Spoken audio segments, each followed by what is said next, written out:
merci à tous et à toutes d'être venus ici et merci spécialement à Denetem et à Nelson d'avoir accepté l'invitation pour participer à ces congrès. On va d'abord écouter Nelson Maldonado Torres, qui est professeur à l'Université de Rutgers aux États-Unis, au département des études des Caraïbes et latino-américains. Il a été président de l'Association des philosophies des Caraïbes et il est actuellement membre du comité de direction de la Fondation France Fanon. Il a écrit plusieurs articles qui sont des articles très importants pour la pensée décoloniale des Caraïbes et de l'Amérique latine, notamment Thinking Through the Decolonial Turn et Outline of 10 Theses on Coloniality and Decoloniality, et il est aussi l'auteur de Against War. Et aujourd'hui, on va entendre Nelson avec une conférence qui s'intitule Notes about Fanon, Decolonial Aesthetics and Dance. Donc, ce qu'on va faire, c'est... Nelson, il va parler en anglais, il y aura la présentation, mais après, vous pouvez poser les questions en français ou en anglais, et on aura l'aide de... j'ai oublié ton nom. Aurélie, pardon, qui va nous aider avec la traduction. Voilà, merci Nelson. Merci beaucoup, Lina. And I must apologize for not being able to present this in French. My first language is Spanish, so you are getting English with a Puerto Rican, US American English with a Puerto Rican accent.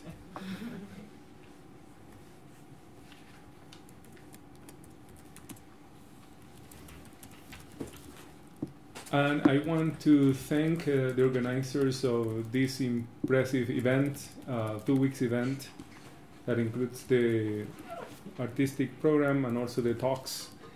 I've found myself thinking about aesthetics for a little while, and I'm trying to reflect in a way simultaneously about visual art, and also music and performance and dance. So I'm trying to, without being a specialist in any of those areas. So I've been learning gradually about each area and also developing a theoretical framework about the understanding of colonization and decolonization, coloniality and decoloniality. And in a framework and approach that has the work of Frantz Fanon as a key reference. Right? To some extent, it's an effort of dialoguing and building from some basis of Fanon's thinking. In this theoretical elaboration of decolonial aesthetics, I'm also, in addition to the complexity of thinking visual art, visuality, performance, dance, movement, and music in connection, I am also approaching aesthetics in a way that is connected and close to two other areas, namely erotics and spirituality. Erotics and spirituality. So you see, it's a sort of a complex, complicated endeavor. I hope to present some ideas that make some sense of it. And I would like to start with an epigraph, a musical, performative epigraph of sorts. And it is part of a performance of a flamenco piece. Oui, perfect. Merci. With Patricia Guerrero as the dancer. Patricia, now very renowned Spanish flamenco dancer from Granada, Spain.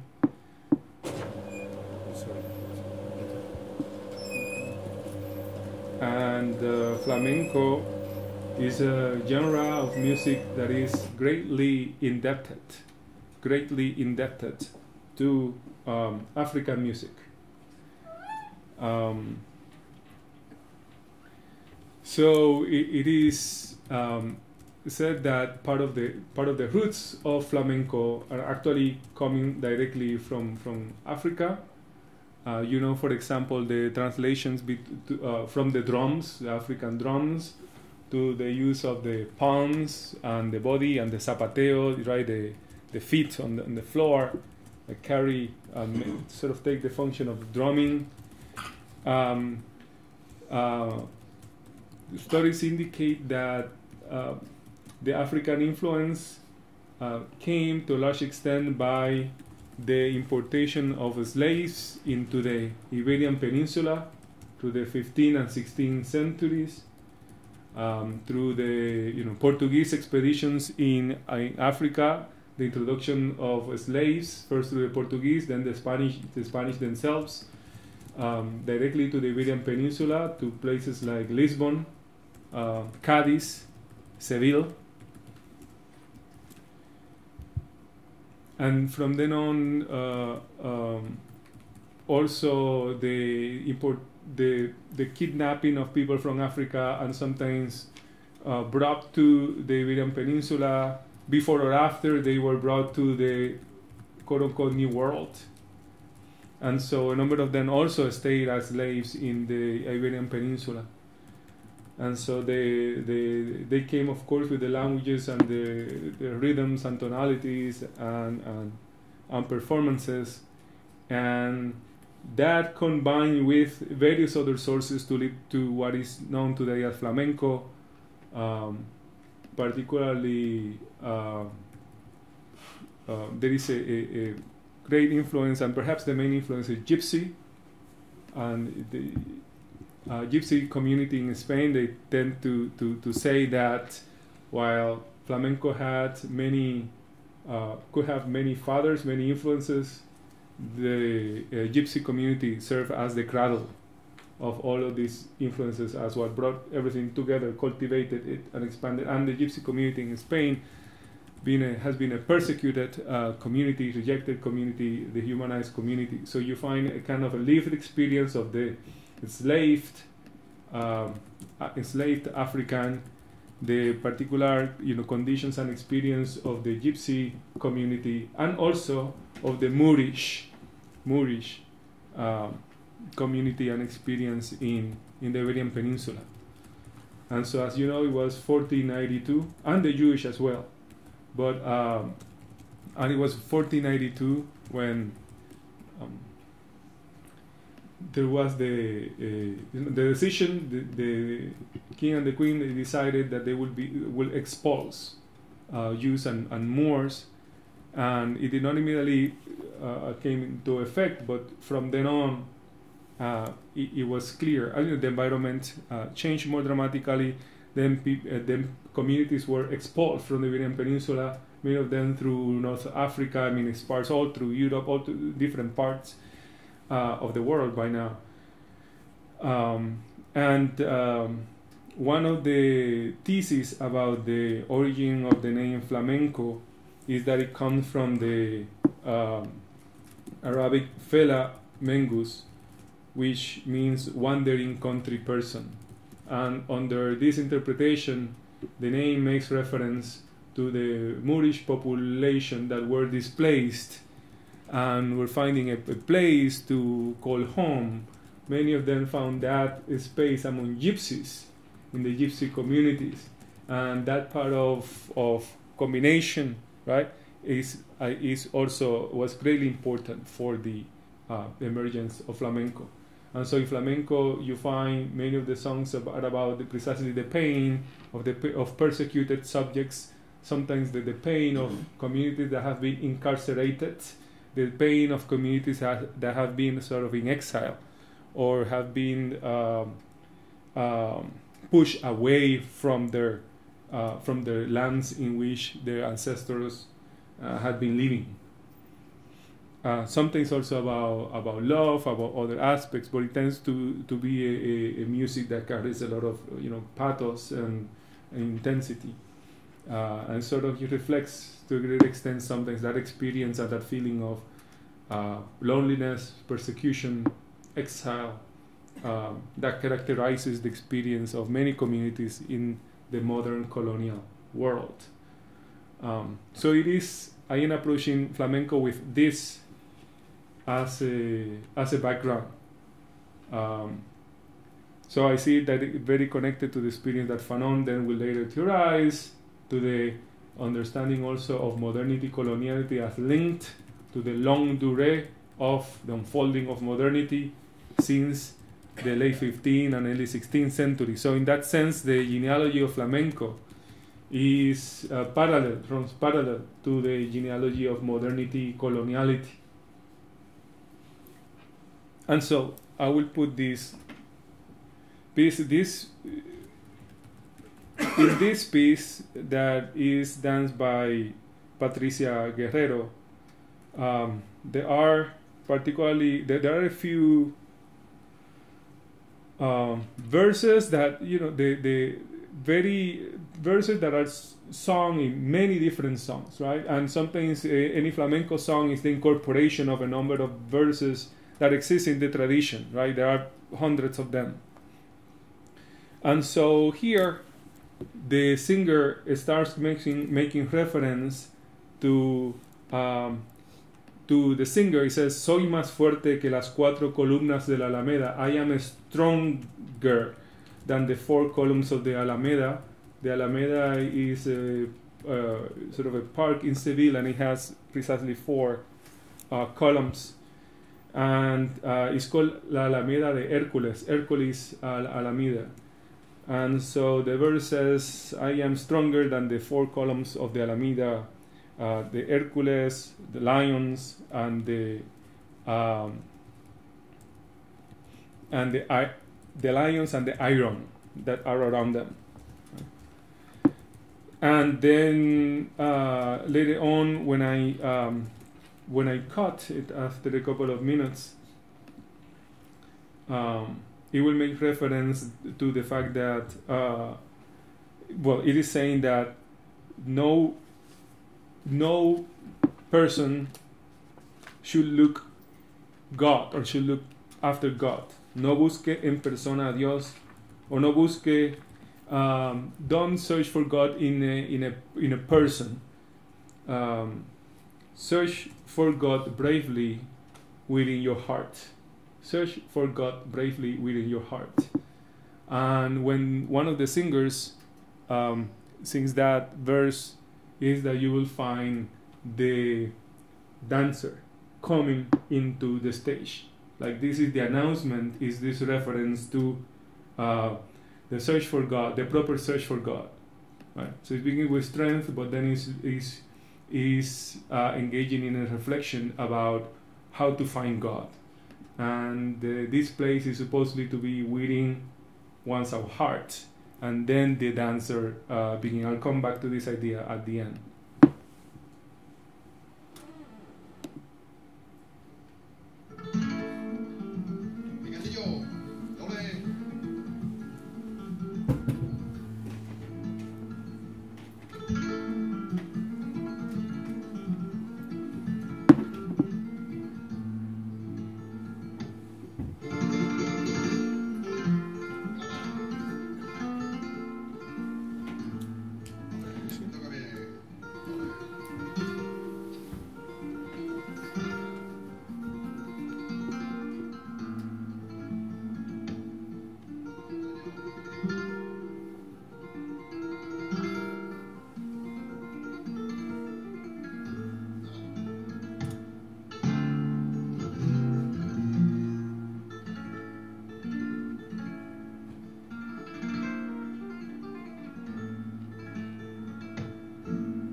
busqué persona a Dios,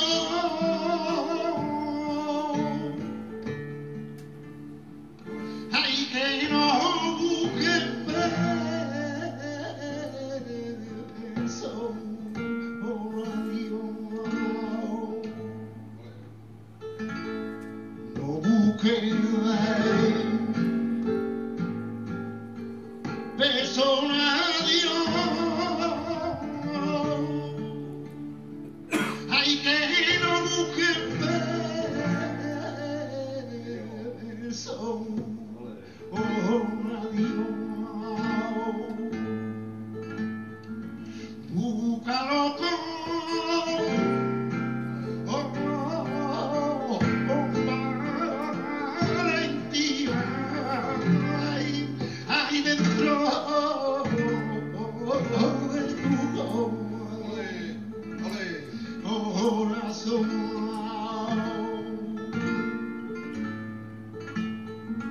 búscalo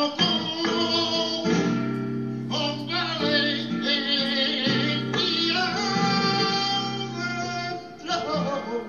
dentro de tu corazón.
I'll leave it there for now and coming back to the last couple of minutes of the performance later on.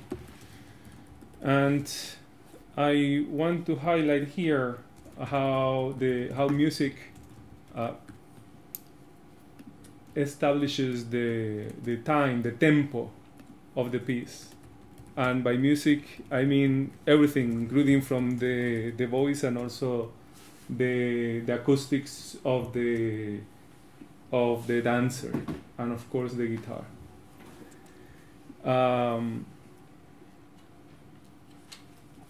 And thinking about time, I want to take us to the very first lines of Fanon's Black Skin, White Masks,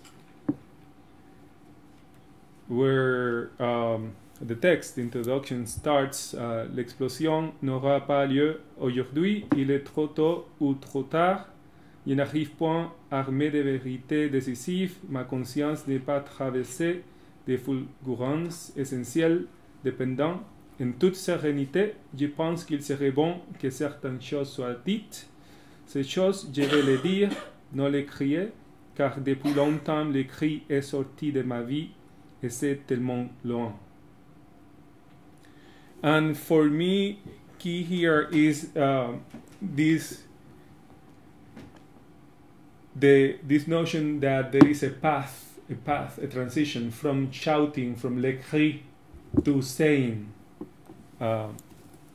and to le dit, and to the act of speaking.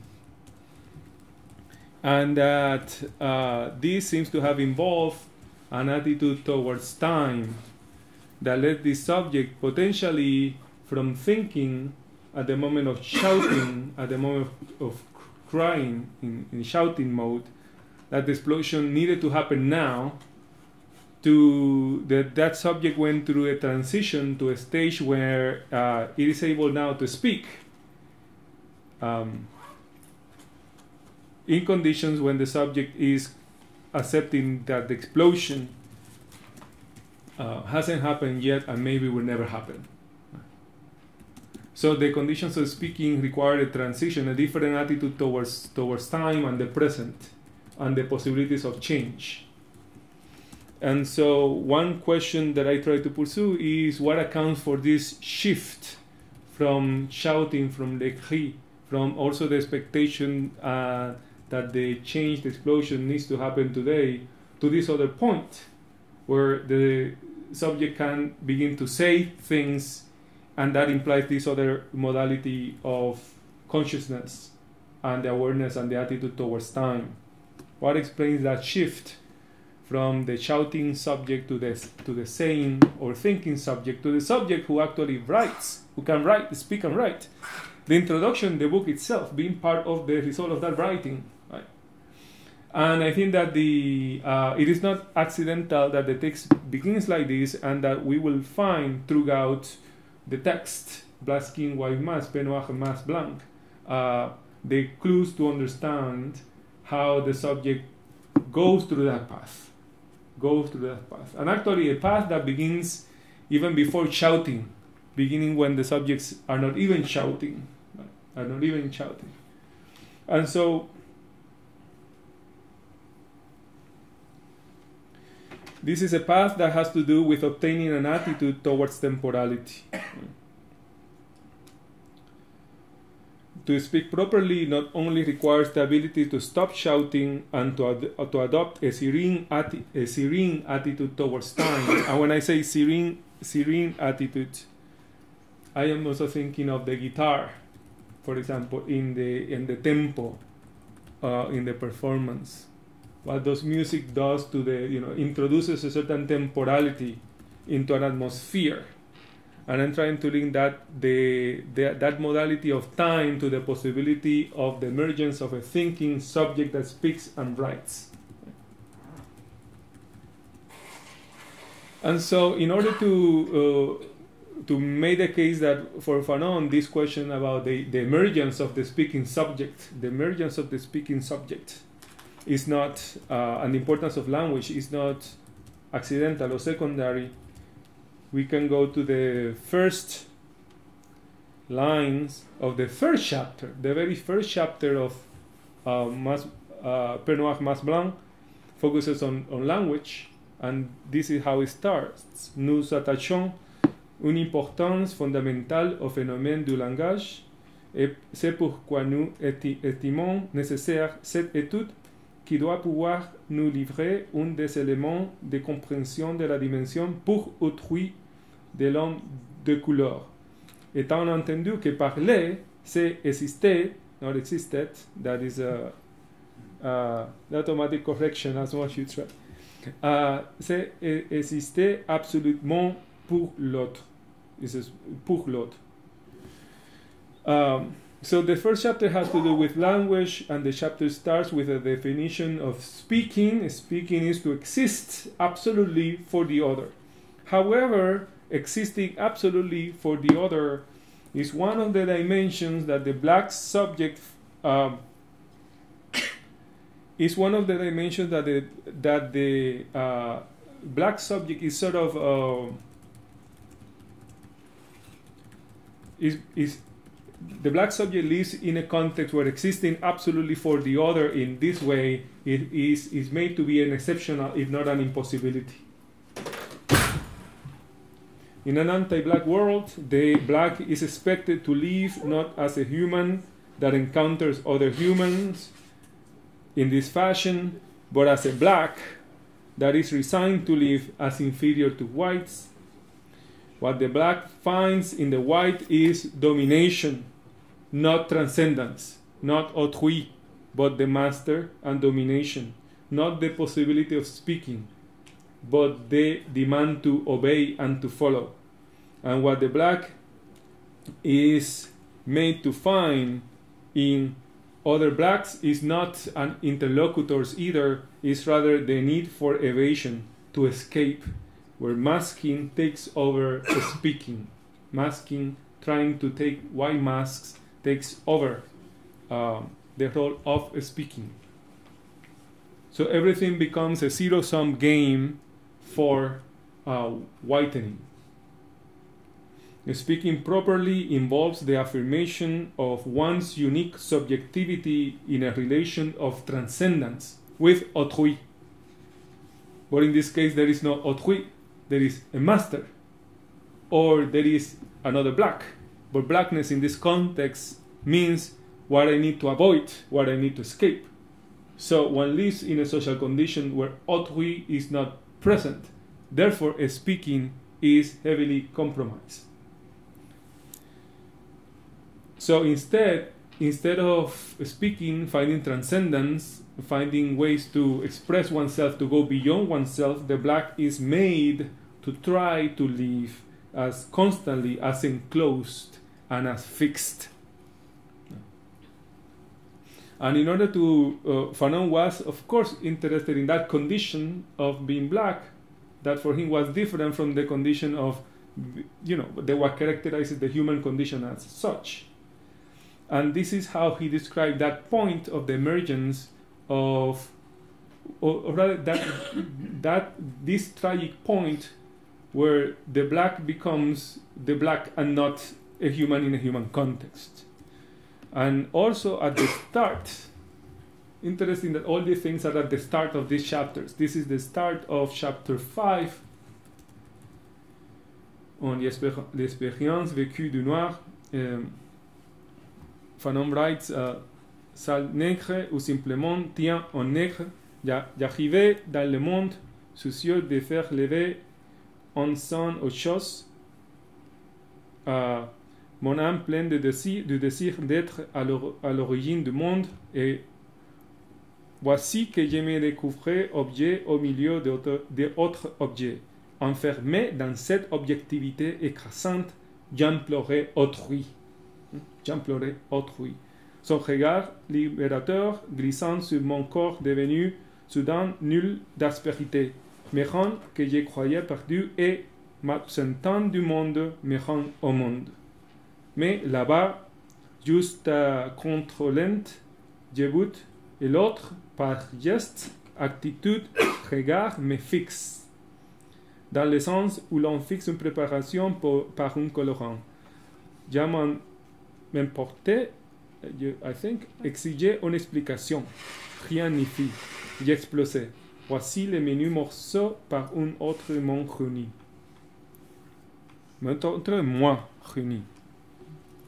And so here, Fanon is trying to characterize in narrative form the denial of transcendence,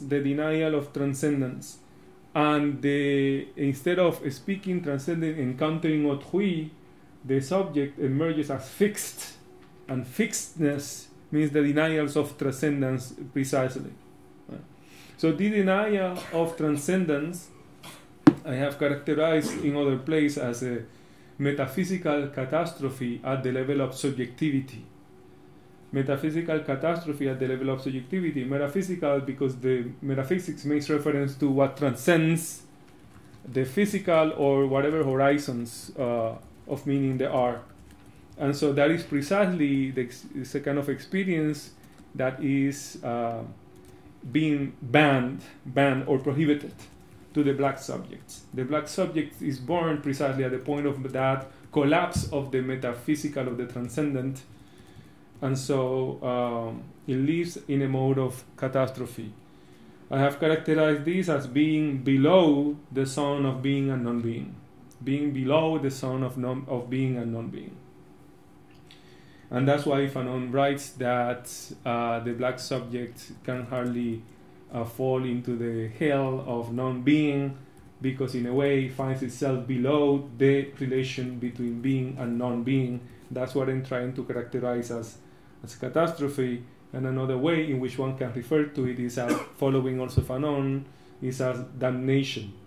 As damnation. No? Thinking about le damné de la terre, what is to be damned. And what is to be done is a condition below the zone of being and non-being. And this is a diagram that appears in the outline of 10 theses of coloniality and decoloniality that Lina mentioned before. And I'm going to be talking about this later today in a workshop this afternoon. This is one of the diagrams that characterizes coloniality as metaphysical catastrophe. It is the collapse of temporality, spatiality, structure, culture. Basically, the takeover of conditions that produce power, knowledge, and being. And so the damné appears in the center, that black subject, that Fanon is talking about. The damné emerges as at the intersection of the coloniality of knowledge, the coloniality of power, and the coloniality of being. And so this is coloniality as metaphysical catastrophe. What Fanon is describing here is metaphysical catastrophe at the level of the subject, right? Of subjectivity itself, internal to the, in terms of the lived experience of the damné. And of course, these are the experiences right? At that intersection. These are the dominant features of your lived experience: exploitation, domination, expropriation, extermination, and the naturalization of death, torture, and rape, which are experiences not only like death, but also worse than death, like rape and torture can be.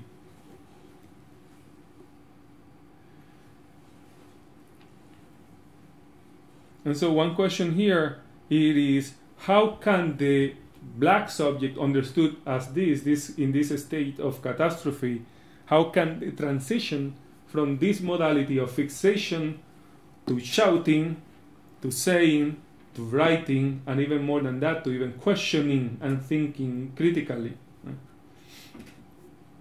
And the first answer to this is that, in effect, this path, this escape is impossible. And this is why Fanon refers to it as being damned. It's like being locked in hell. There's no way out. There's seemingly no way out. And the second point is that while it is impossible, it still happens. That is, the transition from being fixed to shouting and saying still happens.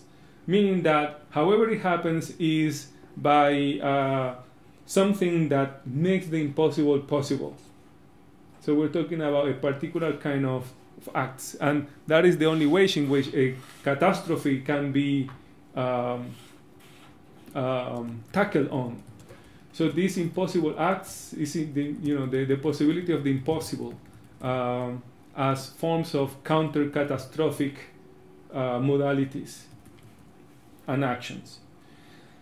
And so, in a way, the impossible made possible has the character of a paradox, or even of a miracle, because it's not supposed to happen, yet somehow it happens. And I think that Fanon offers identifies a number of experiences that make the impossible possible. And I don't have the time to go over all of them. I want to focus on one of them, which is the last one. But the first one, I've written about this in this book Against War.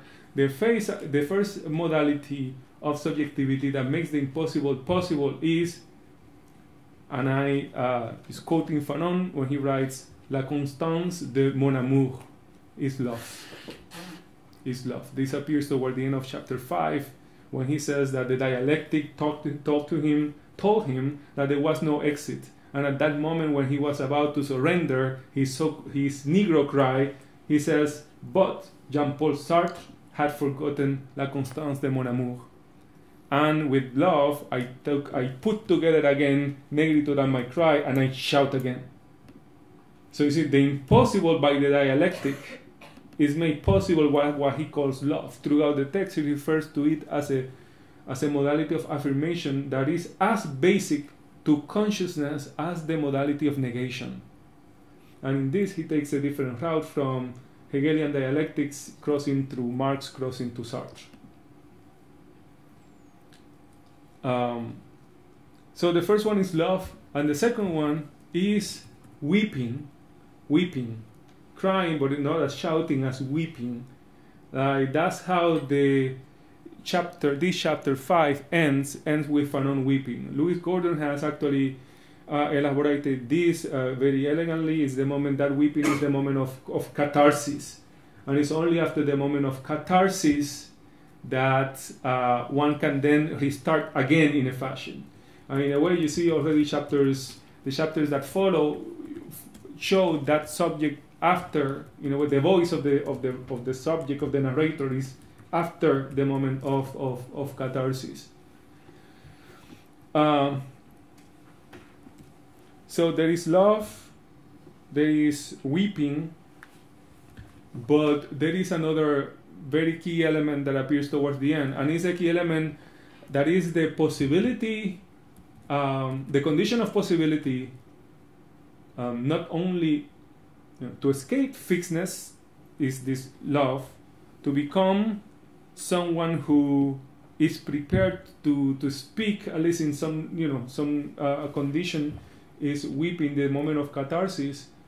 But the condition of possibility to speak, and to speak critically and to think critically, is elsewhere, is how the text ends, the Black King White Mask ends, when he introduces a prayer. So praying becomes the activity that he presents as, be linked to the emergence of the subject as questioning. So the last lines of Black King White Mask read, Mon ultime prière, ô mon corps, fais de moi toujours un homme qui interroge.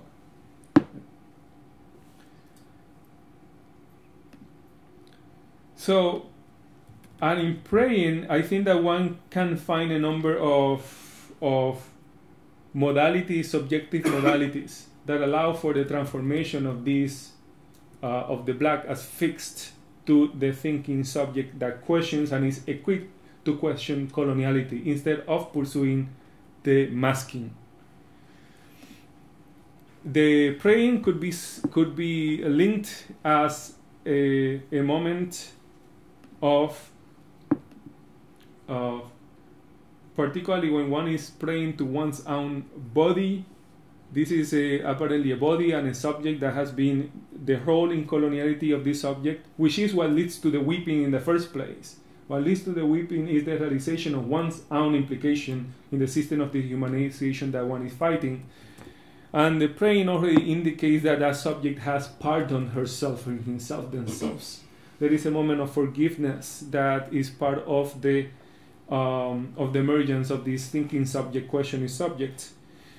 But it's also forgiveness not only in the sense of pardoning oneself, a pardoning that is somehow necessary to start thinking beyond castigating yourself, right?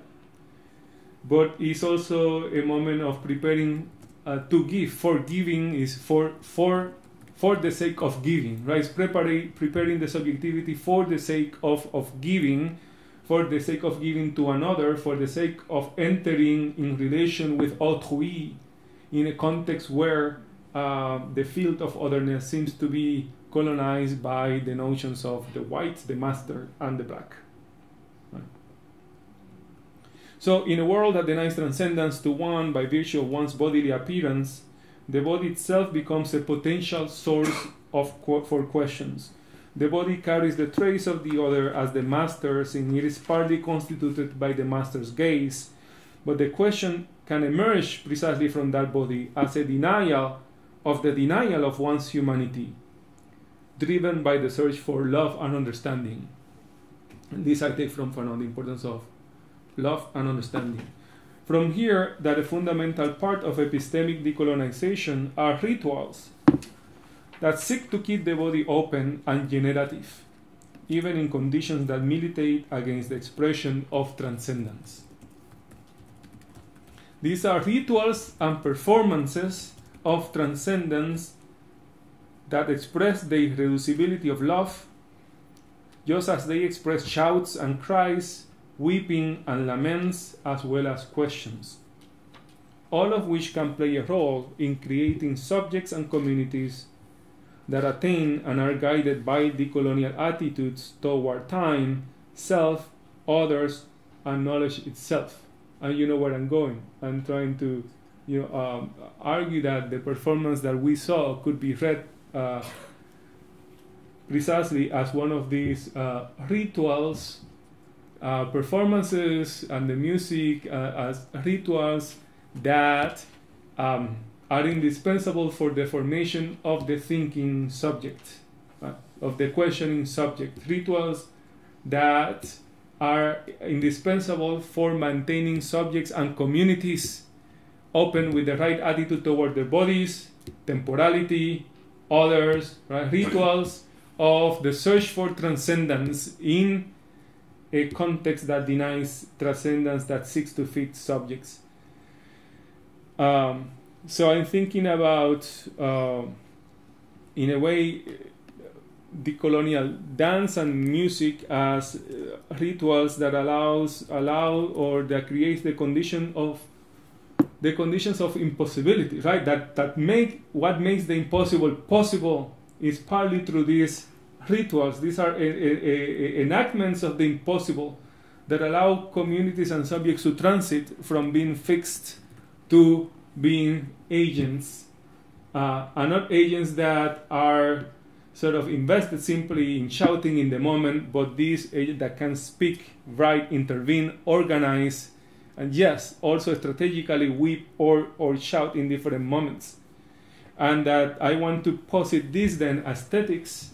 If this is understood partly as decolonial aesthetics, I want to see it as a fundamental prolegomenon and an intrinsic part of epistemology or knowledge production. And so just to give you a sense of, I'm going back to the performance to listen to the last part, but I also wanted to show you where this fits in the diagram that I presented before. This is the more developed diagram incorporating the modalities of decoloniality, the modalities of counter-catastrophic action. And so I am, in the analysis that I am offering, I am focusing in that part, around the yellow circle, that is trying to understand how the damné, the condemned, go from being fixed to becoming an agent that can participate in the destruction, in the radical challenging and questioning of the system of coloniality, and how the subject can become an agent that can lead to the creation of another kind of world. Right? And so art and spirituality plays a major role, and so what I'm trying to show is that connection between aesthetics and spirituality as a precondition for thinking. And with this I want to take us back to the performance for a second. Take us back to the last couple of minutes, where just like the singer, when one of the singers brings up the question of the search for God, that one must search for God with bravery in one's heart. That is what sets up that is what introduces the dancer. So what the dancer does is precisely to show what it is to look for God with bravery. And you see it in the performance of the dancer, that is everything about affirmation and determination. It is precisely that bravery made performance. But that is precisely the body itself in movement, with bravery looking for God. But think about God as the transcendence, as autrui, as the possibility of engaging with otherness in a world that denies you access. Everything around, right? It tries to deny you access to otherness. And the dancing body is affirming then the possibility, not only the freedom of my body right here and right now, but also is demanding, is announcing, is engaging in the affirmation of the search for transcendence, for otherness, which God is one of those modalities. The divine is one of the modalities of transcendence. So here, that's how it appears. And so at the end, it will be the singer also that sends the dancer off stage. But right before that, with these words, identifying, calling the dancing itself as the dancing of the heart. Este es el baile de corazón. So the dance itself is the search for transcendence. And when that is now stated, everything else has been like intermediate with the dancer. And so when that is recognized, that position of the dancer, then the dancer leaves the stage.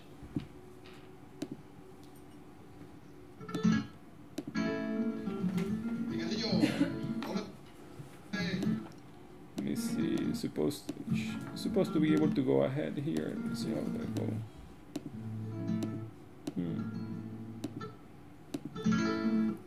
One second.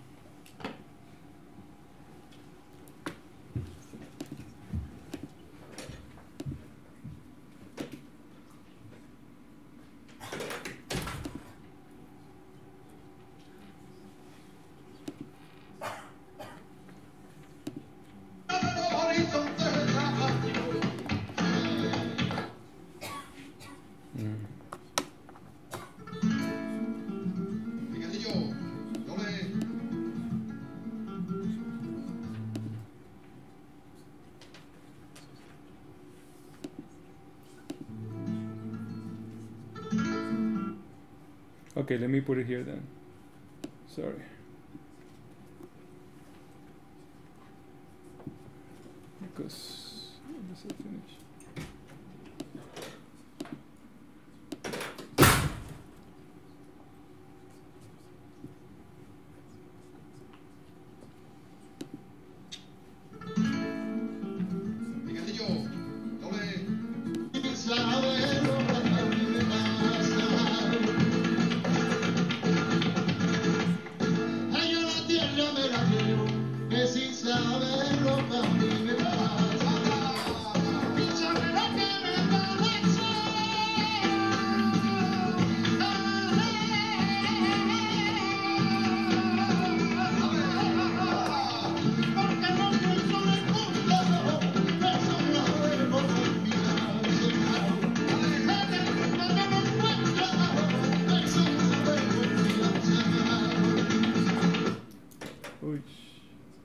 My goodness.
And with the exit of the bailaora, of the dancer, then I stop. Thank you.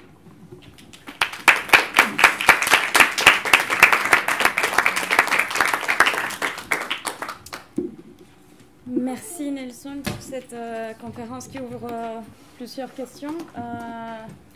Si vous avez des questions.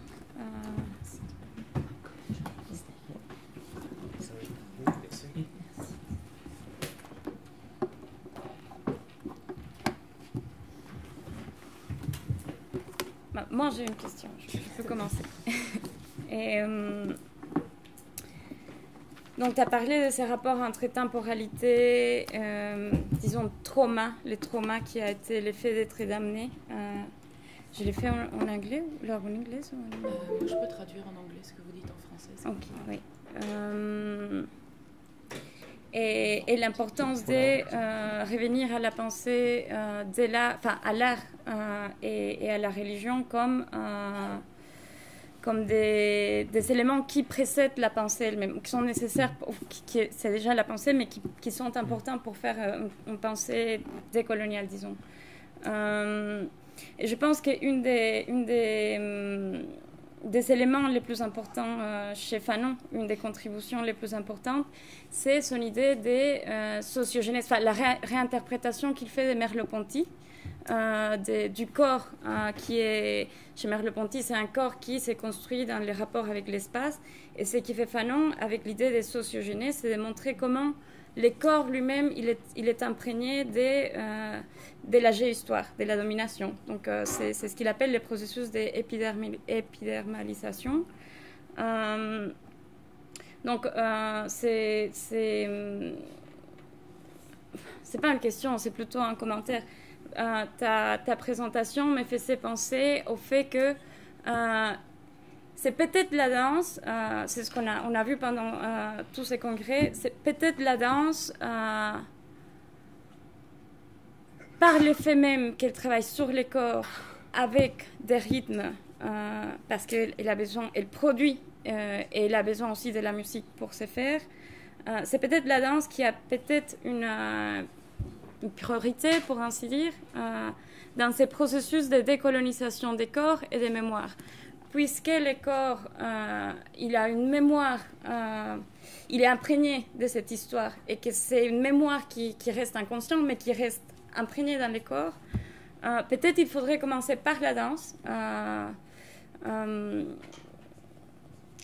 pour réactiver la mémoire. Je ne sais pas si tu as pensé à ça, s'il y a des priorités, pourquoi tu as choisi les flamencos et pas par exemple la littérature ou les chants, ou si ça ne vaut pas la peine de faire ce type de hiérarchie.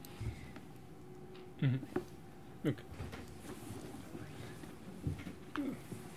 Yeah, thank you.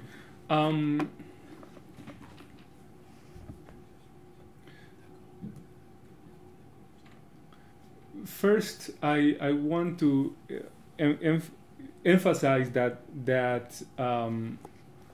part of what I'm trying to do is to explain the fundamental importance of aesthetics to epistemology and of these areas to the decolonization of knowledge. Because so far there are many pages written on decolonization of knowledge in reference to decolonization of the university, decolonization of disciplines, and so on. And we have seen the emergence of decolonial aesthetics as a sort of a discourse with Ana Lockwar, Walter Mignolo, and so on. I was invited to those meetings from early on. That's why I appear as a signatory of the manifesto for the decolonial aesthetics. But I needed sort of a few years for me to find the way, in a way that it will become organic to the reflections that I was engaging, and sort of this is the result. And part of the idea is showing that decolonial aesthetics should not be seen as something separate to either knowledge or power, but that it really it stands at a very fundamental plane in this case, of making at the plane of creating miracles, of making the impossible possible, even decolonial thinking, which is not possible yet.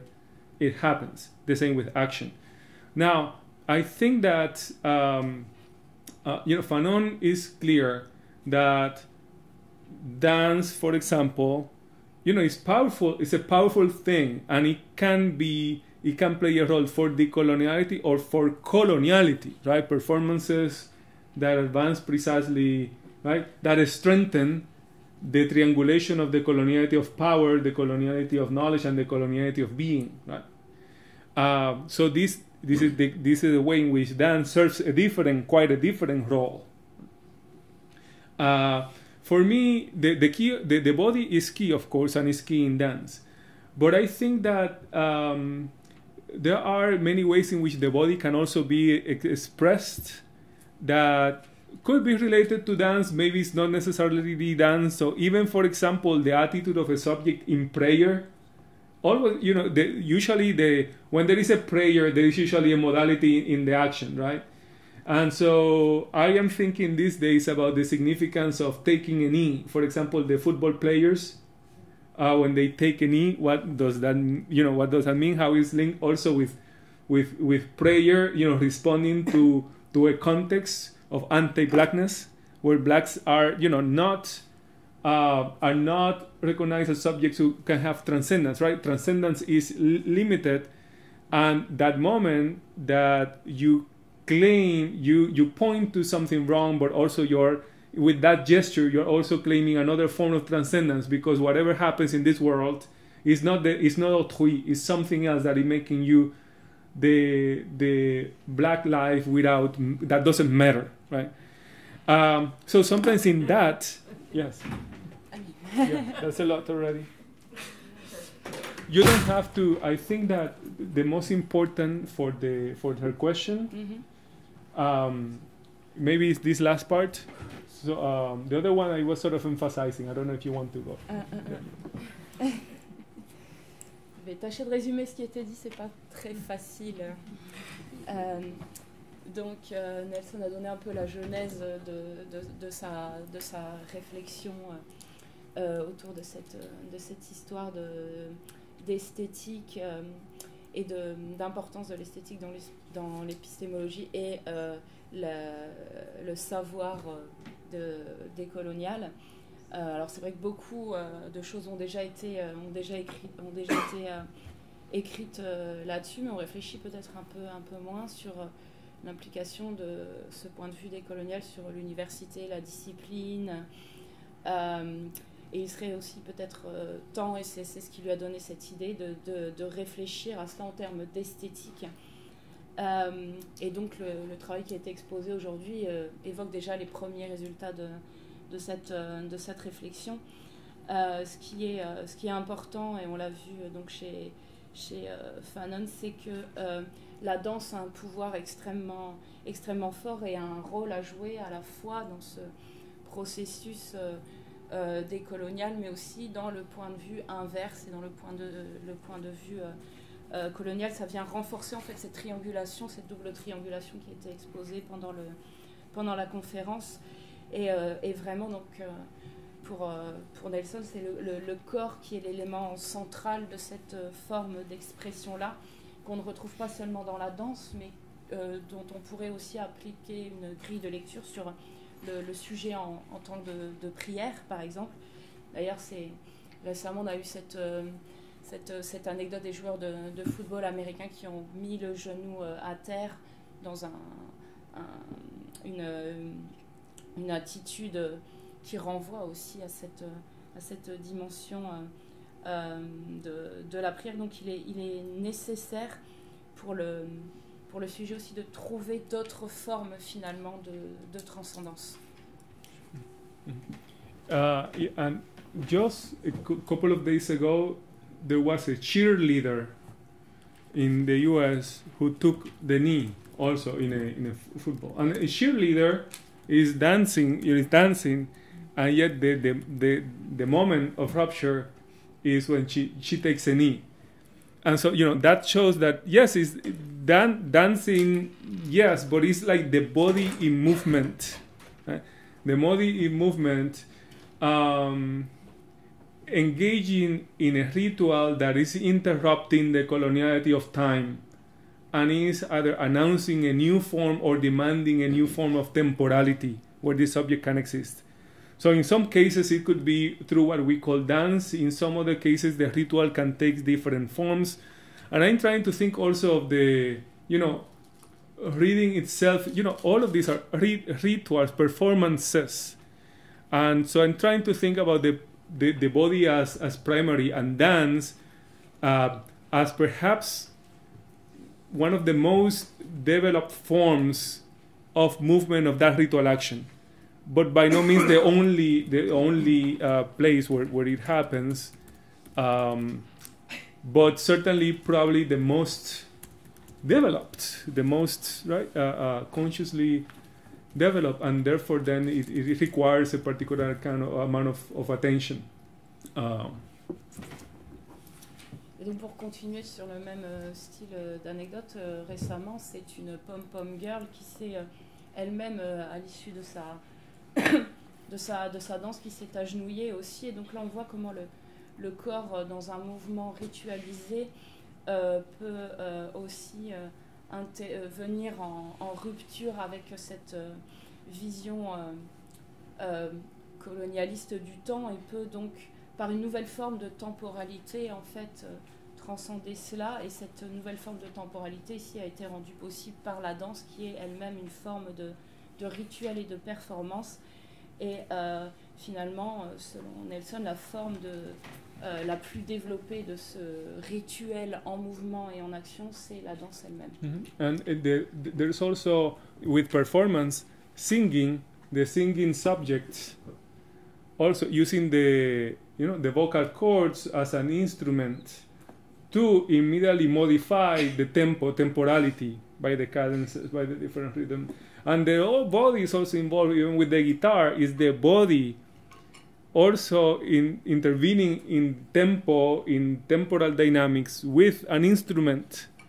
And here what we have is how all of them come together, the body in movement in dance, the body with an instrument, and the body in the modality of using the vocal cords, all together creating this sort of counter-catastrophic ritual, right?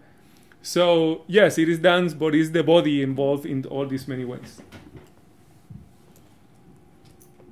De même, pour ce qui est de la performance, le sujet chantant relève aussi de cette catégorie-là, puisqu'il fait entrer ses cordes vocales en action. De même, les musiciens aussi, de par l'utilisation de leurs instruments, vont pouvoir modifier par le tempo en fait cette temporalité ritualisée.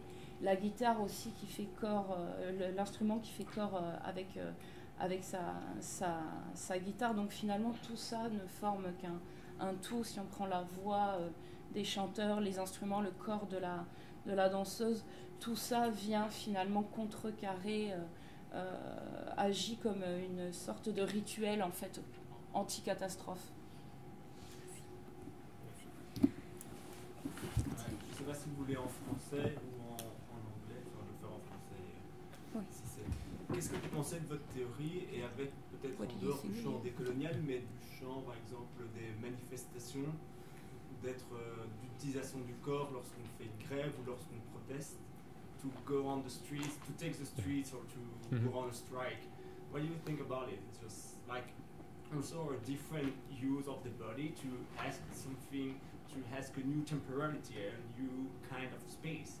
So can we use your theory to think about it, or it's quite different? What do you think about it? No, exactement.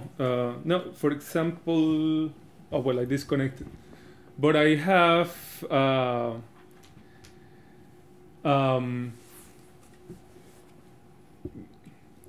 yes, in so many ways, right? One can see certain kind of events, taking a building, stopping a street, a march. All of these, where the bodies are involved, kind of a ritual action, stopping normal time in a way. Also, disrupting the present in a particular way, calling for some actions or some ideas. Those are other ways in which the body prepares itself to think, right? So I'm thinking that this is modes of action that are fundamental to keep the body open as a questioning body. And in this case, the body is both serving politically, in a direct political intervention, but also the act itself can play a role in the continued development, continued appearance of that body that is open. That now when it goes to the streets, also it can find other people, it can engage in certain initiatives right there at the moment, right? Or some of them could be orchestrated, some of them not. It is about the formation of certain also communities, of finding autrui in another way, while fighting, while organizing to create a new kind of society in the future where autrui can now appear. And so you can definitely connect the analysis with activist mobilizations. Or another example that I have is it was a performance that started in South Africa, what is known as Rose Must Fall and Fish Must Fall, that then from South Africa went to England, to Oxford. And it was a performance, one student activist around the statue of Rose throwing excrement to the statue, right? But everything was planned in a bucket, that is the bucket that the government gives to poor families to use as a bathroom, and these are black families to use instead of a bathroom or a toilet. It gives this kind of porta potty thing, and that's what he took from the flats, took it to the mountain to throw to the monument of the imperialist Cecil John Rhodes, who is looking down on the flats, right? So it was that performance that inaugurated, in a way, the movement formally, that led to buildings, occupations, marches, and so many other performances and ways of using the body in movement. So yes, there we have the body at the intersection of aesthetics, but also politics and power. And so in the diagram that I have, it's linking being and aesthetics and spirituality also with power, and that also that includes social activism, for example. Yeah. Donc effectivement, je suis assez d'accord avec ce que vous avez évoqué. Effectivement, l'activisme politique peut rentrer dans cette catégorie. La question serait alors de savoir comment le corps de l'activiste peut rester ouvert en tant que corps qui sert une cause politique. Ce rôle doit continuer à transparaître donc dans le corps de l'activiste en mouvement lorsqu'il manifeste, bien sûr. Alors parfois, les choses peuvent être ritualisées puisque les manifestations sont orchestrées, planifiées, mais parfois aussi on peut aller à la rencontre d'autrui d'une autre façon pour créer une société en fait qui serait une société nouvelle et capable d'aller vers l'autre de par la ritualisation en fait des actions politiques. Et moi ça c'est une chose qui m'intéresse aussi, une performance que j'ai vue, donc un performeur sud-africain qui a déversé des excréments sur des monuments en utilisant les seaux que le gouvernement en plus donne aux populations les plus défavorisées en fait en guise de salle de bain et donc enfin de toilettes. Donc pour dénoncer ça, il est allé renverser des seaux d'excréments sur les bâtiments, et donc on voit bien ici en quoi le corps, l'esthétique peut effectivement influencer le pouvoir et et la politique. Et d'ailleurs, ça pourrait rentrer là une fois encore dans le diagramme effectivement qu'on a vu tout à l'heure. D'autres questions?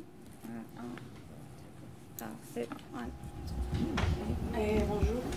Et ma question, c'est en relation... En fait, moi, j'avais suivi une fois un atelier de flamenco queer. Et donc, là, ce qu'on a fait, c'est reconnaître d'une façon décoloniale que oui, que épistémologiquement parlant, la danse occupe aussi une place de savoir, comme n'importe quel savoir théorique. Ça, on l'avait déjà compris, et c'est pour ça qu'on voyait dans la danse des qualités politiques à travailler, mais on a travaillé aussi la gestualité en tant que telle, parce qu'on se disait comme le corps c'est tellement traversé par les rapports de domination, la gestualité même aussi. Et donc ce que nous on a fait, c'est déjà casser l'idée de binarisme hétérosexuel, genre des rôles masculin-féminin, et dire aussi que ces gestes qu'on appelle masculins, ces gestes qu'on appelle féminins, ce sont aussi des constructions, et dans le flamenco aussi, ça est arrivé à un moment donné, parce que tout au début, c'est ça ce qu'ils nous expliquaient les profs, les gestes étaient tellement divisés entre des gestes masculins et féminins. Après, il y a eu un changement, et la danse est un peu masculinisée, entre guillemets, mais ça a laissé de côté certains gestes fragiles, ou la maladroite, je sais pas, être maladroite, tout ça restait un peu dehors, comme si ça correspondait à des qualités féminines. Et du coup, moi, ce que je voudrais savoir, c'est comment est-ce que ce questionnement peut cohabiter quand même avec les gens qui encore défendent la tradition en tant que telle. D'un point de vue décolonial, comment on peut questionner les gestes, la politique du geste, et en même temps respecter la tradition d'un point de vue décolonial. Parce que ça, je l'ai vu aussi quand on fait salsa queer, quand on fait tango queer, c'est pas simplement changer les rôles, dire voilà, on va mettre danser deux femmes, deux mecs, c'est aussi dire les gestes que nous on fait, on les qualifie comme masculin, on les qualifie comme féminin, mais pourquoi on fait ça? Quelle est l'histoire de ces gestes-là? Et donc c'est un peu ça ma question.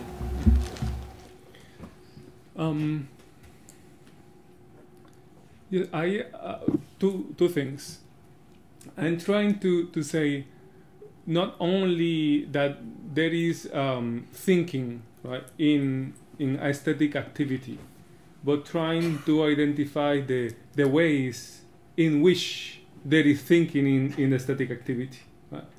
And also the role of that aesthetic activity in the formation of thinking subjects and how, right? And for me, it is key that when Fanon prays to the body to keep him someone who interroge, that who questions. And I think this actually I heard many years ago from Louis Gordon, that wrote and spoke about the emerging as a question. That is the subject not only questioning, but emerging as a question. And so when the subject emerges as a question, the subject emerging as a question will be the unquestioning, both at the same time, will be some kind of highly developed decolonial act. Right? But what is to appear as a question? It is to appear in a way that may be defined any kind of role that is expected to be seen from your body, right? Any kinds of roles that, right? The way you appear as a question to those expectations. And that can, of course, an important element of that is gender and sexuality. Right? Racialization also, everything from, living in a place where you are seen as working in an X kind of job, right? And is the body becoming itself a questioner, questioning all those modes. And I think with dance and performance, the way in which this happens is that where the maybe the more radical ways in which this can happen is when the performance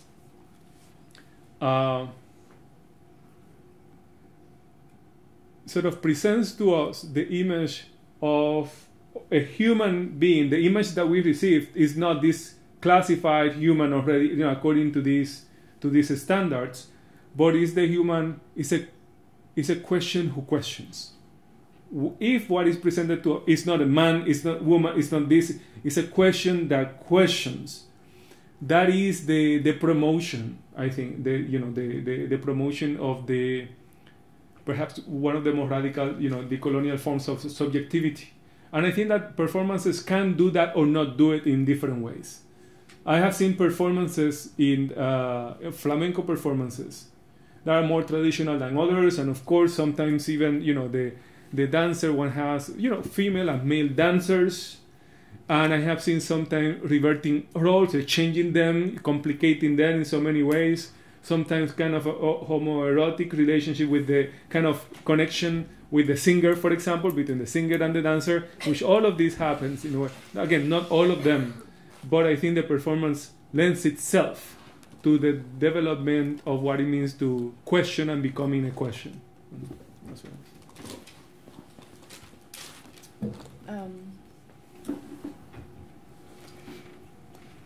Donc je réponds, enfin déjà ça m'évoque deux choses. Il ne s'agit pas simplement de réfléchir à la pensée effectivement de l'esthétique et de l'activisme, mais aussi de pouvoir identifier les moyens qui nous y permettent, qui nous le permettent, et le rôle, dans un deuxième temps, le rôle que cela joue dans la formation du sujet pensant. Et pour moi, vraiment, la question centrale, et que pose d'ailleurs Fanon, c'est quand il valorise autant ce corps qui doit continuer à s'interroger. Et ça me rappelle d'ailleurs les travaux de Louise Gordon aussi, qui disait que le sujet doit émerger en tant que question. Lui aussi, et c'est ça qui va permettre, je pense, le développement de toute activité décoloniale.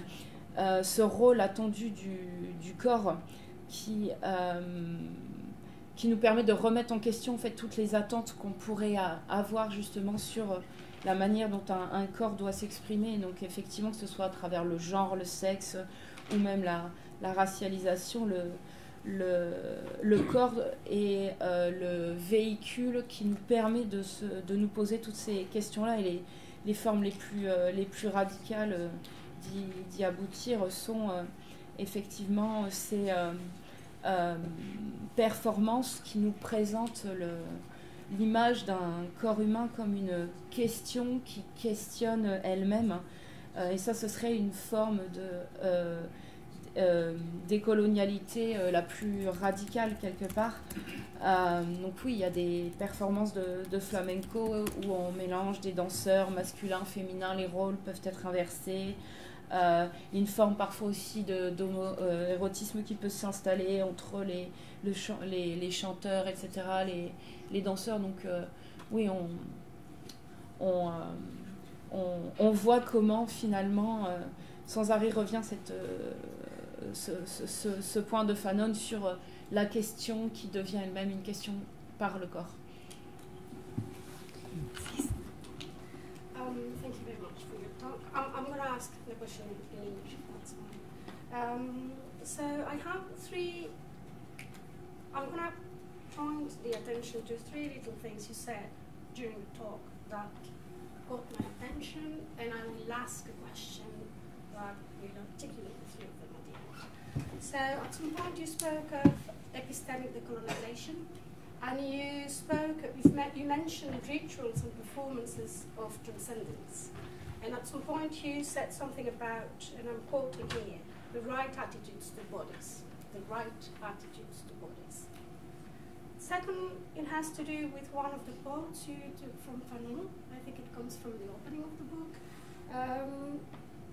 When I was listening to you, I've got the sensation that there was an underlying idea of progress, because there's this question of, I'm not crying and I'm not shouting anymore, I am speaking.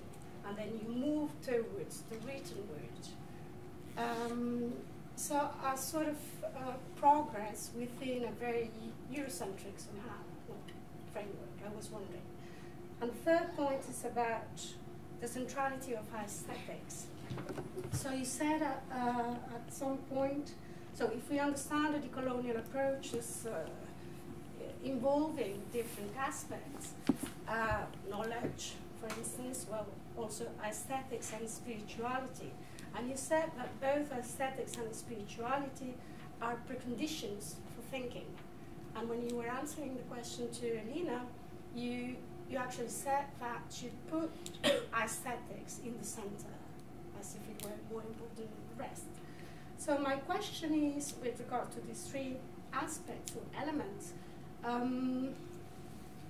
isn't there something prescriptive in the approach? And isn't this, doesn't this go a bit against the very, the very essence of the decolonial perspective? If yes, I'd like to know why and how you support this, or is it that I misunderstood? Okay. Merci, thank you.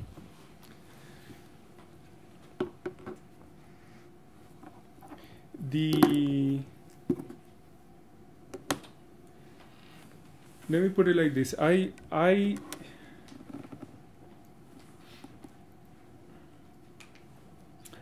don't. I mean to capture a fundamental, and that's a key word for me that I am using, fundamental, right? Quoting Fanon and Césaire also, the notion of fundamental, and there can be several fundamentals. Right? Is trying to discover the how something relates to the roots of a problem or the potential roots of a solution. And so I'm trying here to demonstrate how fundamental the aesthetics and spirituality is for the area of thinking. In addition to being they themselves being forms of thinking, but also that they are about also preparing, fostering the possibilities of continued thinking, and even the more abstract and formal form of thinking up to scholarship or theory, and so on. I would not say that they are the. I mean, and if I said it, I corrected. That is the one, the most fundamental, the central area. In a way, when you see the diagram that I wrote, I have many arrows, many lines that have arrows in both directions. And that is meant to indicate that there is nothing at the center in a way. Everything, right, that decolonial activity is going on in multiple spaces, in multiple modalities. Here is one with the performance is focusing in one area, but in that area of creativity, creative interventions. But thinking is there, power is there, right? They are implicated in the rest. And when we go to the streets, we also have creative activity there, and we have, other areas. So there is no one place for the coloniality. What I want to see is but I want to understand these multiple spaces and places, more than simply statements, general statements about, yes, aesthetics, decolonizes, or there is thinking and aesthetics. At the same time, I am not too afraid of something, not necessarily to enter the prescriptive zone to some degree. Right? I don't think that it is there where I will have it. But I'm definitely pointing out that there is a difference between colonial rituals and colonizing aesthetics and colonial attitudes and the colonial ones. And I think that the colonial ones maximize the humanity of humans. And therefore I see something prescriptive in that level. Right? Something prescriptive in saying that we need to bring down modernity coloniality. Right? There is no relativism involved there. There is some level of, at that level there is, That's why the right attitude vis-a-vis another. That's that at that level I will defend it. I hold it. With respect to temporality and whether there is a line between shouting, being fixed, and shouting and so on, I see it's not the diagnosis to some extent involves identifying different layers and the problems that there are. It's not. It is to some extent could be understood progressive to some extent, but not ontologically linear. And for example, shouting will always have a role in the colonial activity. It's not that we shouted once and therefore there is no role anymore for a cry or shouting. It's now that we know the space, the modality, what shouting can give and the limits that it has. And that in order to be effective, it has to be circumscribed within a larger array of actions to be able to maintain that decolonial function. So instead of Western linearity, Fanon is a doctor. I think that he's thinking as a doctor in terms of healing. Right? When you are sick and you're trying to heal, the doctor diagnoses something, and you're supposed to transit from a position where you are sick to a position where you are in a better off condition. Right? So there is indeed some level of that path, but it's not in the strong sense that everything that is found along the way is kept completely behind. Is that it can be exercised in a different form from a healing standpoint. That's what I was. Merci. Bon, merci Nelson. On va... Ah, tu vas faire la traduction. Comme vous voulez. Si on a besoin, oui. Si on n'a pas besoin, non. Il y en a qui ont besoin, je pense. On va faire mieux pour...